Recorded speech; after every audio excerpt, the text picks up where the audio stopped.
just thought the idea of an all-powerful, all-loving creator of the universe was just an absurd idea on the surface of it. It wasn't even worth my time to check out.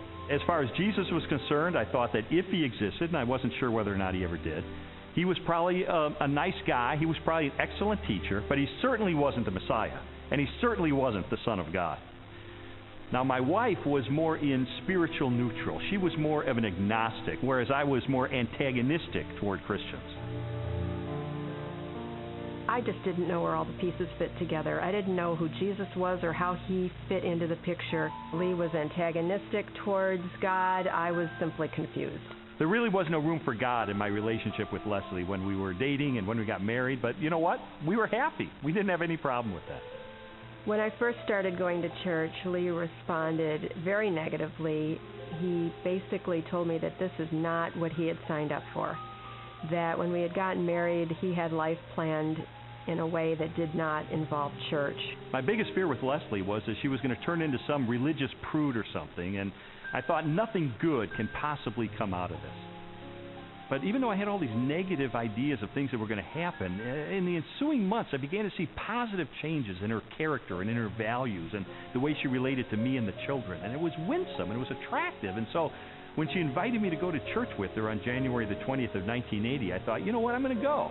Get her out of this cult, that she's gotten involved in. He did go in with his reporter's notebook so he could take notes and try to find the scandal. Well, the pastor gave a talk that day called Basic Christianity, and he just systematically laid out what it is that Christians believe. And my mind was blown because I had all these misconceptions, and he really did straighten me out on a lot of things.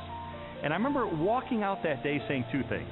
First of all, I was still an atheist. He didn't convince me that day that God exists. But secondly, I realized if this is true, this has huge implications for my life. Lee's approach was very different from mine. Mine was mostly a heart issue. I wanted to know that God was real, and the way that was real for me was experientially. And for Lee, it was more about documentation, about being able to have facts that proved it true.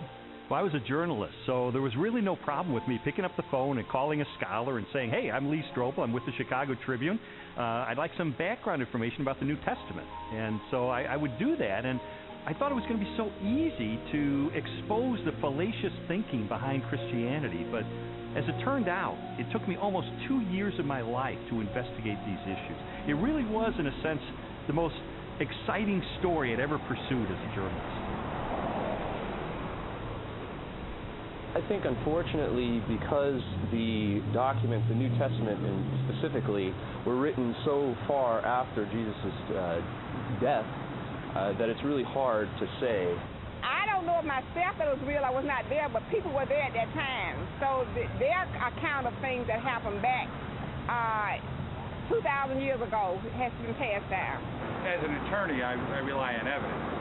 And so, it would be tough to get evidence at this late stage. Well, I began my investigation by looking at the gospel accounts.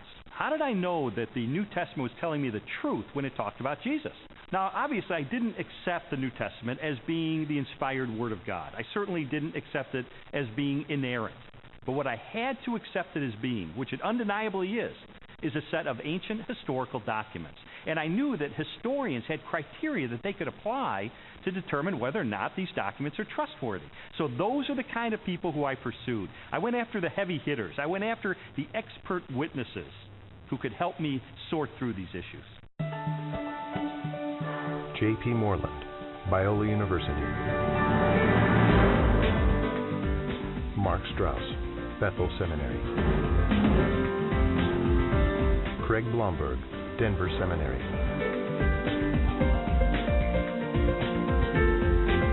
Craig Evans, Acadia Divinity College.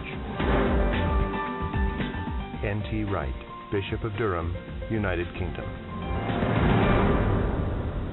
Over the last 250 years, it's been common coin in Western culture that, you can't believe what's said in the Gospels. It's even made into musicals. The things that you're liable to read in the Bible, they ain't necessarily so.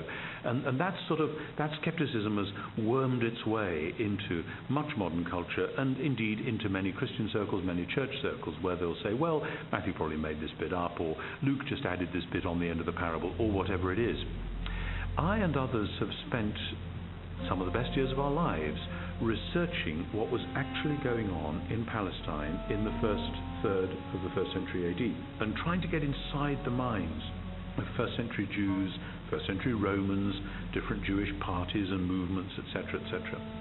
And the more that I have tried to do that, the more I've found that what you find in Matthew, Mark, Luke and John comes up in 3 dimensions and says, my goodness, this actually belongs, it makes sense, it fits, it gives us very vivid portraits of who these people were and what they were doing. The New Testament Gospels are biographies of Jesus. While the authors do not identify themselves in the text, from very early in the Christian era, the Gospels have been attributed to Matthew, a disciple or follower of Jesus, Mark, a colleague of Peter, also a disciple, Luke, a historian and confidant of the Apostle Paul, and John, a disciple of Jesus. Both Matthew and John were among the 12, Jesus' closest followers, and constant companions throughout his ministry. They would have personally observed most of the events they described in their Gospels. Mark and Luke were also contemporaries of Jesus, and wrote their biographies based upon information provided by many eyewitnesses.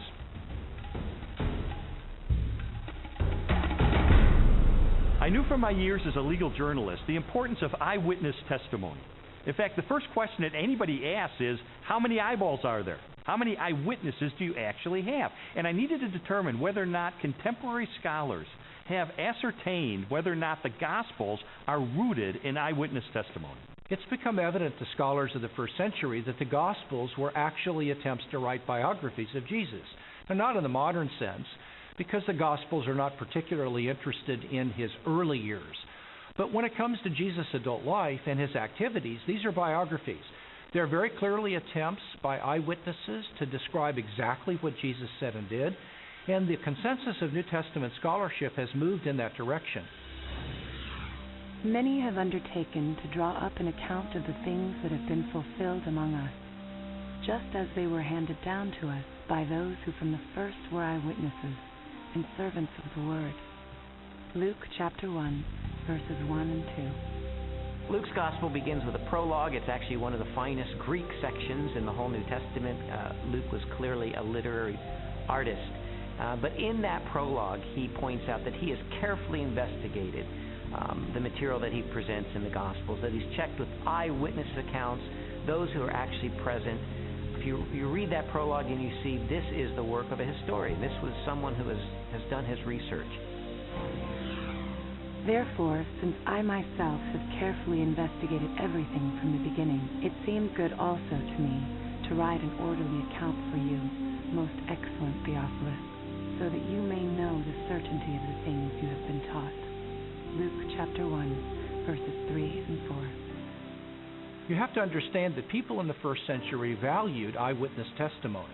And this is why, from the 2nd century on, it was important to the early church fathers that the people who were alleged to have written the Gospels actually wrote them, and that they were eyewitnesses of the things they wrote. We have actually very early attestation of the authorship of the Gospels.